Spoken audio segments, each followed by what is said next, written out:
रामकृष्ण हरी माऊली. आज आपल्या प्रवासाचा दिवस दुसरा. आपण करत आहोत आळंदी ते Leh Ladakh solo bike trip. आणि आज आपण रात्री भीमाशंकर करून त्र्यंबकेश्वर या ठिकाणी मुक्कामी आलो होतो. येण्यासाठी बराचसा उशीर झाल्यामुळे त्याचा काही ब्लॉग वगैरे शूट केला नव्हता. परंतु आत्ता जर समजा सकाळी बघायचं झालं तर आपण रात्री मुक्काम करून दुसऱ्या दिवशी सकाळी तीर्थराज कुशवर त्याचे स्नान केलं. त्याच्यानंतर भगवान त्र्यंबकराजांचं दर्शन घेतलं आणि त्याच्यानंतर पुढे जे साधकांचे मायबाप असं ज्यांना म्हटलं जातं, माऊली ज्ञानोबा आहे यांचे गुरु अर्थात मोठे बंधू असलेले निवृत्तीनाथ यांचं आपण समाधीचं दर्शन हो. त्यानंतर स्वामी समर्थांचं एक गुरुपीठ म्हणून त्र्यंबकेश्वर या ठिकाणी आहे. तर त्या ठिकाणी आपण आज जाऊन दर्शन घेतलं आणि त्यातील काही व्हिडिओ शूट करता आला. खरंच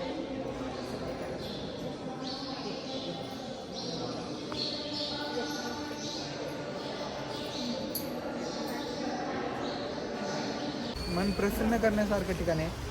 एकदा जर आपण त्र्यंबकला आलात कधी तर आवर्जून जायला हवं. त्यानंतर आपण आलेलो आहे अंजनीच्या तपासाठी महारुद्र आले पोटी. आणि असं जे ठिकाण आहे ज्या ठिकाणी साक्षात भगवंत हनुमंतरायांचा जन्म झाला असं असलेले अंजनेरी तीर्थ या ठिकाणी आपण दर्शन घेण्यासाठी आलो आहे. दर्शन वगैरे झालेलं आहे. अतिशय डोळ्यात सामवेल आणि एकदा की मूर्तीकडे बघितलं की बघतच राहावं असे असलेली हनुमंतरायांची मूर्ती या ठिकाणी आहे.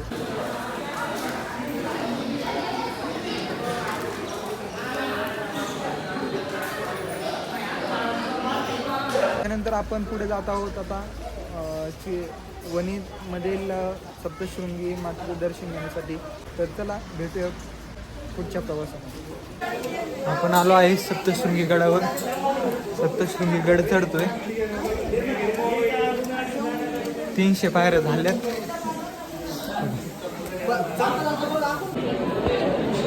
असं या ठिकाणी रांगा लागलेल्या आहेत आणि हे समोर देवीचं दर्शन होतंय. खूप भारी वाटतंय.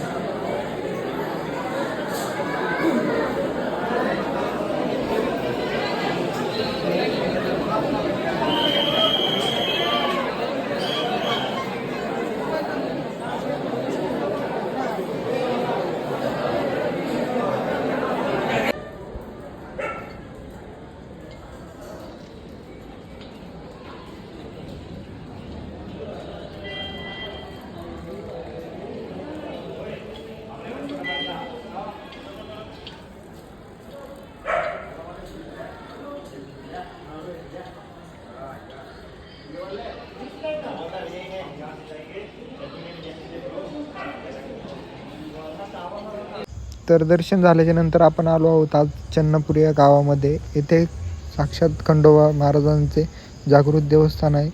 आणि येथून उद्या सकाळी श्री क्षेत्र ओंकारेश्वरासाठी आपण इथून सकाळी निघणार आहोत. रामकृष्ण हरी.